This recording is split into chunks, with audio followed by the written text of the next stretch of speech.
ఈరోజు అనగా ఆగస్ట్ 11, 1908 ఖుదీరాం బోస్ వర్ధంతి. భారతదేశ స్వతంత్ర సమరయోధులలో అతి పిన్న వయసులో ప్రాణాలు అర్పించిన అమరవీరుడు. బ్రిటిష్ పాలకులకు వ్యతిరేకంగా పోరాడి కేవలం 18 సంవత్సరాల వయసులోనే ఉరికమ్మ ఎక్కిన గొప్ప వీరుడు. ఖుదీరాం బోస్ పశ్చిమ బెంగాల్లోని మిర్జాపూర్ జిల్లాలో ముహాని గ్రామంలో జన్మించారు.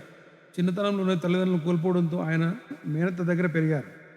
అప్పట్లోని విప్లవ కార్యకలాపాల పట్ల దేశభక్తి భావాలతో ప్రేరేపితుడై ఆకర్షితులయ్యాడు. అశోక్ గూఢచర్య దళాలు మరియు అనుశీలన్ సమితిలో చేరారు. బ్రిటిష్ అధికారుల దౌర్జన్యాలను ఎదుర్కొనేందుకు విప్లవ మార్గాన్ని ఎంచుకున్నారు. బెంగాల్ విభజన వ్యతిరేక ఉద్యమంలో చురుగ్గా పాల్గొని కరపత్రాలు పంచడం లాంటి విప్లవ పనుల్లో భాగమయ్యారు.